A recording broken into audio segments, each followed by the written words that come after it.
Hermanos, vamos a empezar con la reunión. Bueno, la reunión ya ha empezado, ahora vamos a dar pie al sermón de hoy. Y bueno, en primer lugar, por los que no vinieron, hubo una actividad bastante bonita el viernes pasado y no es porque la hiciese yo, que también. Y bueno, espero que en este día, entre el viernes y el domingo, que fue el sábado, hubieseis al menos practicado un poquito, haber visto si en vuestras lecturas diarias si hay o no algún quiasmo. Y bueno, y ahora vamos a tocar el tema del Evangelio. Es un tema que cuando muchas veces abordamos con otras personas el mensaje de salvación o nos metemos en apologética, que apologética no significa nada extraño, significa cómo defender la fe. Y tristemente yo en esto soy un poco profesional, entre comillas, y entramos en discusiones erróneas, vanas, y dejamos a un lado el Evangelio para dar pie a la veracidad de la Biblia, ya sean temas de física, cosmología, biología, arqueología, matemáticas incluso, filosofía, que hay mucha en la Biblia también. Y al final te metes en estos temas, en estas conversaciones, y sí, pueden ver que lo que dice la Biblia sí que tiene razón, pero acaban rechazando el mensaje de Jesús y dicen que sí, que hay algo, que hubo alguien que dio esta sabiduría a los hombres y lo llaman cualquier otra cosa, desde Anunnakis, alienígenas, ángeles caídos, cualquier cosa, pero niegan la veracidad del Evangelio. Y muchas veces la culpa de todo esto es nuestra porque nos metemos en discusiones y en razonamientos circulares, dando vueltas y vueltas acerca del tema de la Biblia, pero no entrando literalmente en lo que es la Biblia ni en lo que ella pone. Cuando la palabra en sí, el Evangelio, es mucho más sencillo que todo eso. Es más, la palabra es el medio por el cual el Espíritu Santo actúa en la vida de las personas. Es decir, hay un poder ahí enorme en cuando tú hables la palabra de Dios y expones ese mensaje de Dios de parte a la persona con la que estés hablando. Es la única forma en la que el Espíritu Santo actúa. Muchos sabemos el versículo que dice que la fe es por el oír y el oír la palabra de Dios. Pero muchos lo sabemos, pero muy pocos lo creemos. Porque cuando hablamos con los demás acerca de Dios, hablamos cualquier otra cosa que no sea la palabra de Dios ni el mensaje del Evangelio. Cuando la palabra es lo único que convierte ese corazón de piedra en un corazón de carne. Os voy a contar un pequeño secreto, pero que no salga de aquí, luego que corten el vídeo o cualquier cosa. Muchas veces nos hemos preguntado de por qué las campañas, ya sea de campañas de milagros, están llenas, están a rebosar, y luego cuando se hacen las reuniones en las iglesias locales parece que esas campañas han fracasado, campañas con 5.000, 6.000 personas, 12.000 hombres rindiéndose ante Dios, pero luego en la iglesia hay 4 gatos y dices, ¿qué es lo que ha pasado? Y sí, puede que en esa campaña se produzcan sanidades, ya sea por la obra de Dios o por la obra del enemigo, ya sea que sea una campaña fraudulenta o no sea una campaña fraudulenta. Lo cierto es que en muchos casos sí que tiene que ver mucho el tema de histeria colectiva, ya que se alteran los patrones neuronales de la gente, pero bueno, el fin es que los estadios están llenos y las iglesias, a no ser que se transformen en reality shows, siguen vacías. Y no digo que las iglesias pequeñas como la nuestra, que no es nada pequeña, somos 40 personas y eso está muy bien. Prefiero 40 fieles a 1.000 personas que proclamen a Dios de boca, pero su corazón y sus actos sean hacia la carne. Y es más, llegaremos, me he ido de tema, pero vuelvo. Estaba diciendo que, no sé, pero voy a seguir con el secreto, vale. Estábamos ahí que os iba a contar un pequeño secreto. Y el tema era por qué los estadios estaban tan llenos y las iglesias tan vacías, por qué habían tantos milagros y se daban importancia a las sanidades, las curaciones, que los ojos salten, que los endemoniados que están caminando por el techo sean liberados, pero luego de creyentes siguen habiendo los mismos. Y el secreto está en la historia de Rico y el Lázaro del Viejo Testamento, ya que el Nuevo empieza en Pentecostés con la iglesia, por si lo queréis, es un dato que os doy de forma gratuita. Y la respuesta a este secreto está en Lucas 16, 27 a 31. ¿Habéis traído todas las Biblias como el viernes o...? Sí, espero que sí. Mira, pues en Lucas 16, de 27 a 31, para hacerlo un poco más ameno, es una conversación entre Abraham y el rico. Entonces, si alguien quiere poner voz de Abraham y otra voz de rico y vais haciendo la conversación intercalando los versículos, es una forma de vivir e interpretar la palabra también. Lucas 16, del 27 a 31. ¿Alguien quiere ser rico? Veo tantas manos que no, me cuesta decidir, la verdad. ¿Tú eres rico? Vale, perfecto. ¿Y quién quiere ser Abraham? Pero tienes que poner voz de Abraham, Misael, voz de mayor, hombre. Porque Abraham con voz de niño no... Lucas 16, del 27 a 31.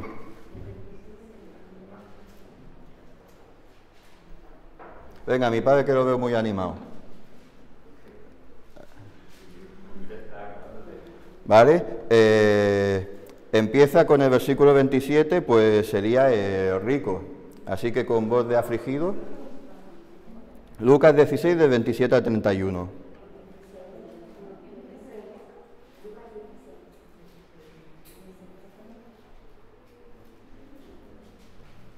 Cuando quieras.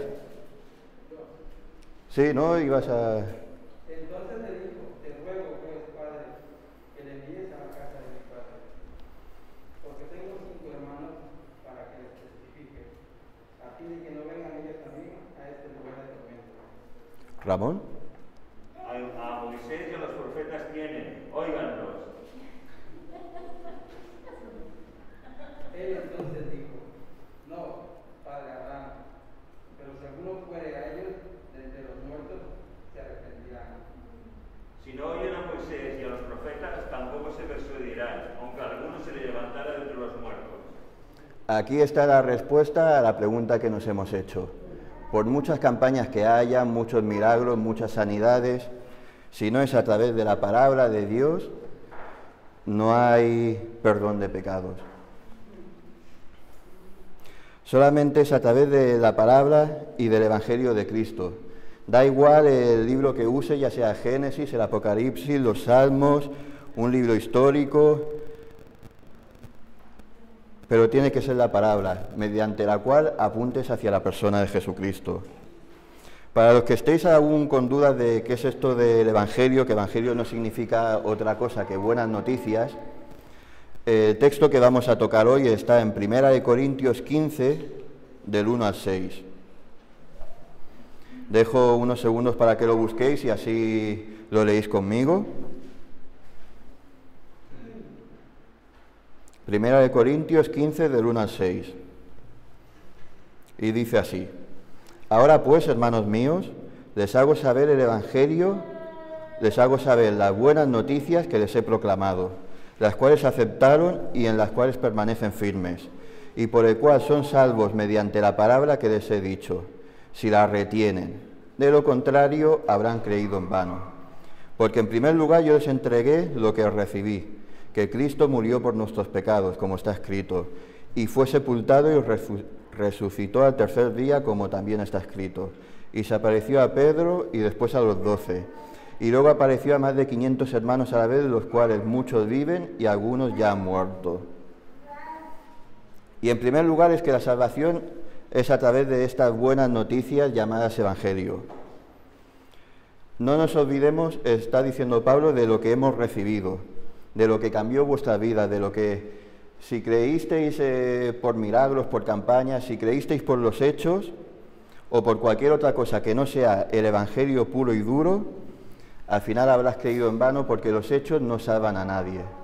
Es solamente la palabra y el mensaje de Cristo, en la cual si permanecemos en ello, seremos salvos. Y no solamente el haberlo creído, sino retenerlo. La palabra que se emplea en el griego koiné, en el griego común para la palabra retener, y soy muy mal de griego, no tengo ni idea, pero os la voy a decir como buenamente la leo. Si fuese hebreo no tengo problemas en leer hebreo, pero el griego no, soy un neófito, como bien ha dicho Ramón. La palabra es catejo o cateco, ¿vale? Que significa sujetar o mantenerse firme. Es decir, no solamente creer en el Evangelio, sino estar sujetados al Evangelio como si fuese el mástil de un barco en mitad de la tormenta, como si fuésemos Ulises escuchando las sirenas que hay en este mundo, que para no sucumbir ante ellas estuvo atado en el mástil, estar atados al mástil que es la cruz de Cristo, esas buenas noticias que hubo para nosotros. Por tanto, si queremos permanecer firmes en aquello que creímos, y debemos conocer cuál es el fundamento del Evangelio, para tener claro ese fundamento debemos saber que en primer lugar Cristo, Jesús, nuestro Mesías, murió para salvarnos a todos.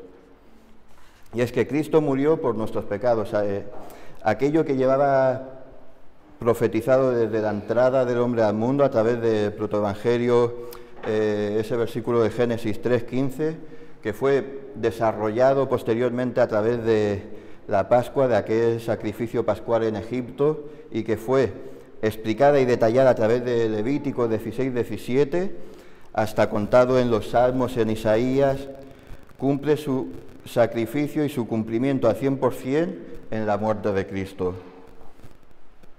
El Cordero Pascual no era que limpiase los pecados por ser un cordero en el cual ponías tu confianza y lo matabas, sino que ese Cordero Pascual era un oráculo de el Cordero inmolado en la cruz que representaba.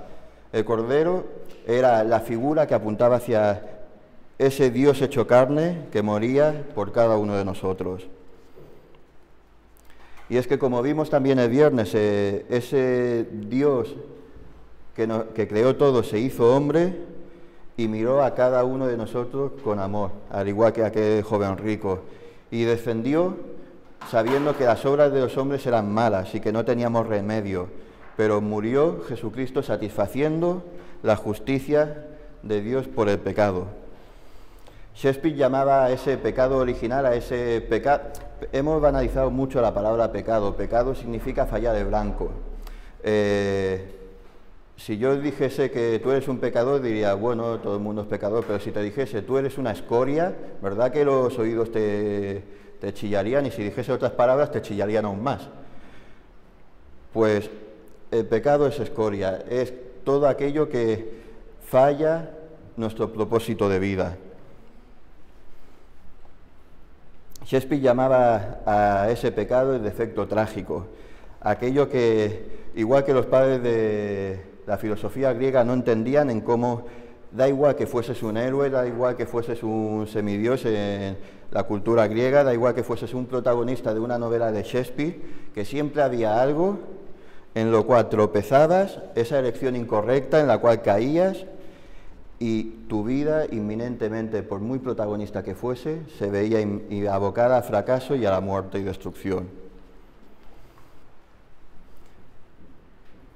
Vamos a pensar hacer una actividad, pero tampoco quiero que se me pase mucho tiempo.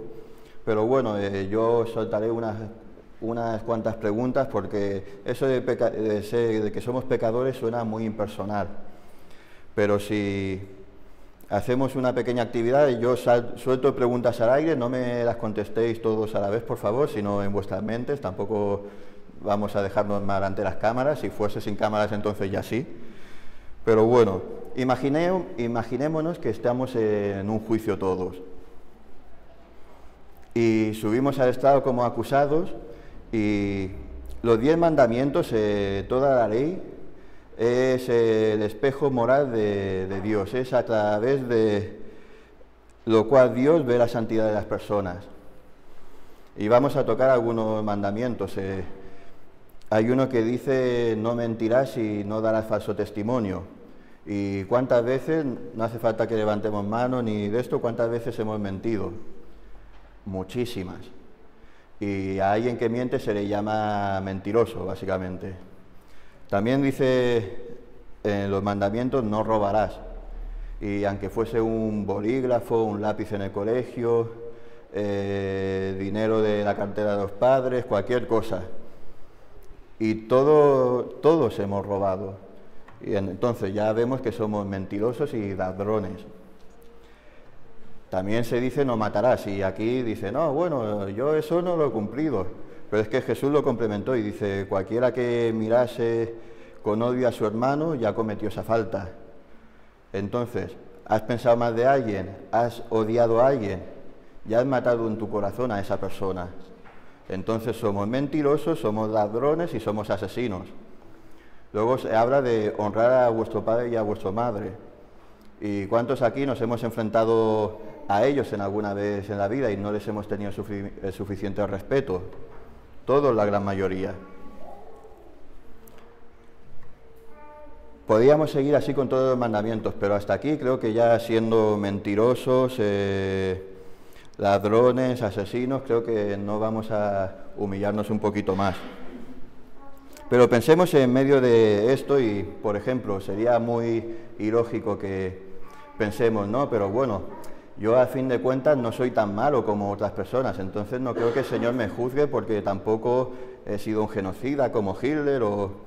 Pero esta forma de pensamiento es tan ridícula como que un asesino vaya a un juicio y diga: oye, señor juez, no me juzgue por aquella persona que he matado, mira a todas las personas que he dejado con vida, por amor de Dios.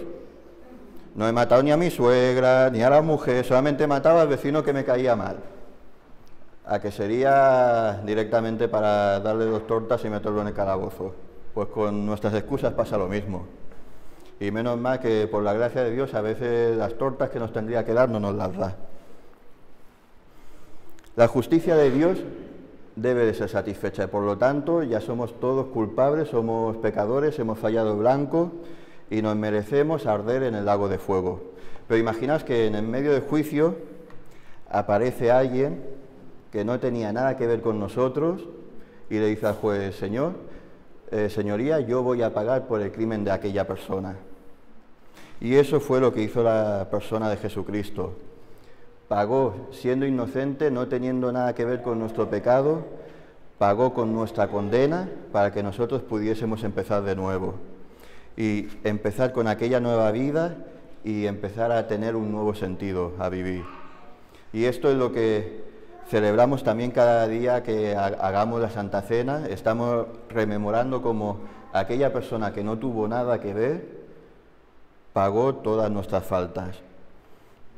Entonces, para que empecemos a tener esa nueva vida, en primer lugar tenemos que comprender la muerte de Jesús, como ya hemos visto. Pero es que no solamente hace falta saber que Jesús murió en nuestro lugar para darnos una nueva vida, porque si fuese hasta aquí, deberíamos seguir justificándonos por nuestras obras y la muerte de Jesús hubiese sido en vano. Sino Jesús resucitó y esa resurrección, esa esperanza de vida, fue la que nos dio a nosotros también una nueva vida en Cristo Jesús. El Mesías resucitado cumple con todas las profecías del Tanaj, el Antiguo Testamento hebreo, como vemos en el Salmo 16:10, porque no dejarás mi alma en el Seol ni permitirás que tu santo vea corrupción. Cumple la profecía de Jonás, específicamente tanto Salmo 22, Isaías 53, Jonás capítulo 2, son profecías mesiánicas de la muerte de cruz, pero justamente en Jonás 2:6 dice: descendí a los cimientos de los montes, la tierra echó su cerrojo sobre mí para siempre, mas tú sacaste mi vida de la sepultura, oh Señor Dios mío. Isaías 53:11, verá el fruto de la aflicción de su alma y quedará satisfecho. Y es que su resurrección fue por la cual nosotros también tenemos esa seguridad de que también resucitaremos. Y a su debido tiempo en el rapto. Si los que mueran antes de la venida de Cristo, pues estarán esperando a ese nuevo cuerpo cuando el Señor lo entregue todo a su debido tiempo en esa resurrección, como dice en las Escrituras. En 1 Corintios 15:22 dice: porque así como en Adán todos mueren, todos los hombres mueren, así en Cristo todos serán vivificados. Y el 23: pero cada uno a su debido orden, Cristo, las primicias, luego los que son de Cristo en su venida. Evidencias de la resurrección de Cristo, muchísimas. Aquí Pablo nos cita algunas. Se apareció a los apóstoles y a más de 500 personas. Luego, por ejemplo, están todos los romanos que estaban vigilando el sepulcro, por lo tanto no era posible una equivocación de tumba. Luego, además, la piedra aquella que se movió, por los arqueólogos y historiadores, pesaría unos 900 kilos. Así que no serían los 4 discípulos matados moviendo esa roca, sería o mucha gente, o como dice la Escritura, un ángel que movió la piedra. Luego también se nos detalla cómo había el sudario de Jesús doblado en una esquina y no había cuerpo ahí. Y eso tanto para los romanos como para los israelitas era algo muy insólito. ¿Y por qué? Porque para un israelita acercarse a un cadáver era quedar impuro durante 7 días, era como algo asqueroso, por lo tanto, mucho menos habría doblado esas mantas. Y para los romanos es que ni siquiera le daban importancia a esa faz. Y lo vemos en Juan 20, versículo 5. Y asomándose, detalla que el discípulo, después del testimonio de las mujeres, se asomó a la tumba, miró las telas de lino colocadas allí, pero no entró. Y tenemos muchas más evidencias, las evidencias de muchos hermanos, como dice Pablo, que hemos conocido, a nosotros también. Hemos conocido un montón de hermanos que algunos ya no están con nosotros, pero luego también evidencias de cómo Jesús se presentó a nuestras vidas y su testimonio las cambió por completo. Y es que su muerte nos liberó del destino trágico que nos esperaba a cada uno de nosotros. Y es que a la muerte, al fin y al cabo, no hay que tenerle miedo. Es solo como un nacimiento más, como el nacimiento de un bebé. Un bebé cuando está a punto de ser parido, no sé la palabra exacta, es ser parido, ¿no? Ser dar a luz. Mejor dicho, vale. Sí. Pero es que el bebé no da luz la madre, no da luz el niño. Bueno, ¿me entendéis? Imaginaos un bebé que está a punto de salir.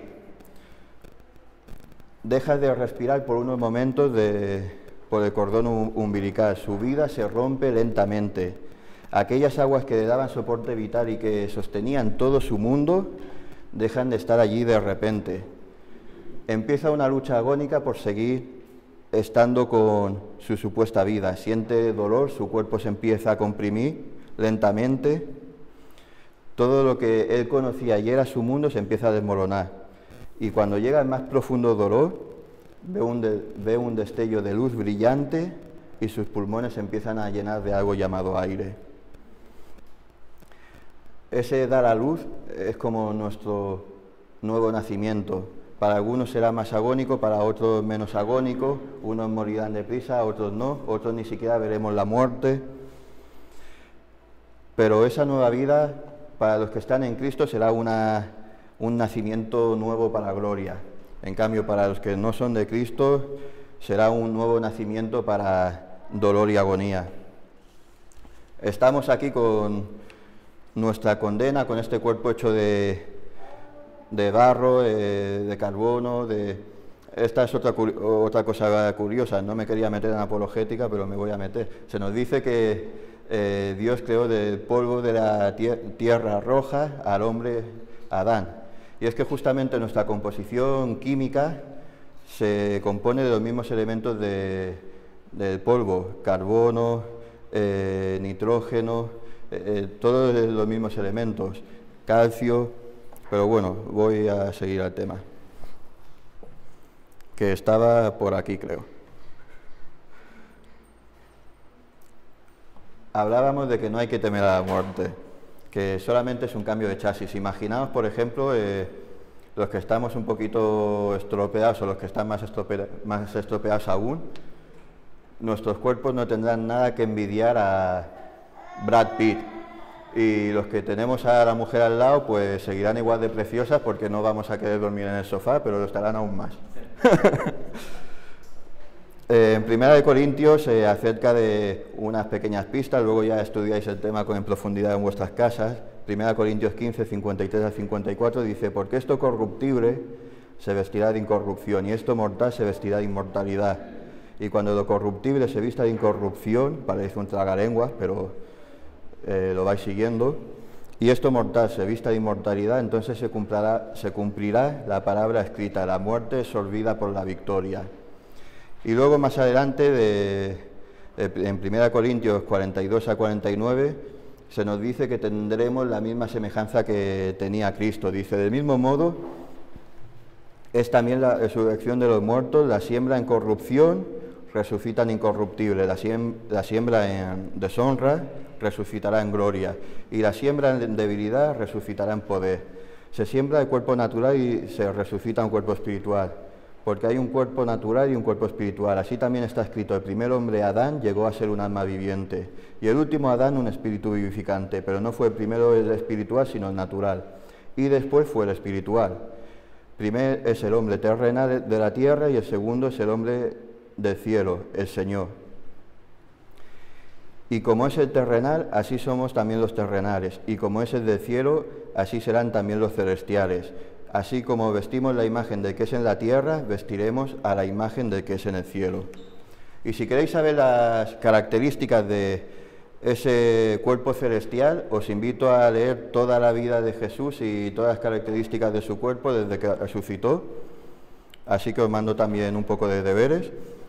Pero hermanos, hay muchos cristianos que tristemente temen a la muerte. No la temamos, y mucho menos si muere alguien querido. Oremos para ver si resucita, porque si de verdad resucita, es que os va a dar 2 collejas. Yo al menos lo haría. Si estoy en el cielo, en la gloria del Señor, disfrutando, y luego vuelvo a estar en este cuerpo de carne maldito bajo el dolor y el sufrimiento, iré a buscar a que ha orado por mí, no lo tengáis en duda. Y ellos están como si estuviésemos en la Ribera Maya o en un parque de atracciones en Disneyland, lejos del dolor, lejos del sufrimiento, están disfrutando. Y nosotros estamos esperando el embarque en ese avión para llegar al mismo destino. En la palabra, en Salmo 116:15 dice: estimada es al Señor la muerte de sus santos. Y para que veáis otro ejemplo en el Nuevo Testamento de que el Señor no ha cambiado de pensar, en Apocalipsis 14:13 dice: y oí una voz desde el cielo y decía: escribe, bienaventurados, es decir, inmensamente felices de aquí en adelante los que mueren en el Señor. Sí, dice el Espíritu, descansarán de sus trabajos porque sus obras con ellos siguen. Y el Evangelio es esto. Parece simple, está en Corintios 15, pero está lleno de profundidad y belleza. El Evangelio se resume en esto: Jesús, Dios hecho carne, descendió del cielo, y por su sublime gracia nos salvó a cada uno de nosotros. Fuimos ciegos, perdidos, pero gracias a Él fuimos hallados, encontrados, y ahora vemos. Y sabemos y tenemos la seguridad que del mismo modo que Él resucitó, nosotros también resucitaremos e iremos a nuestro auténtico hogar, a nuestro hogar celestial, a cumplir la voluntad que Dios tenía preparada desde el principio para cada uno de nosotros. Amén.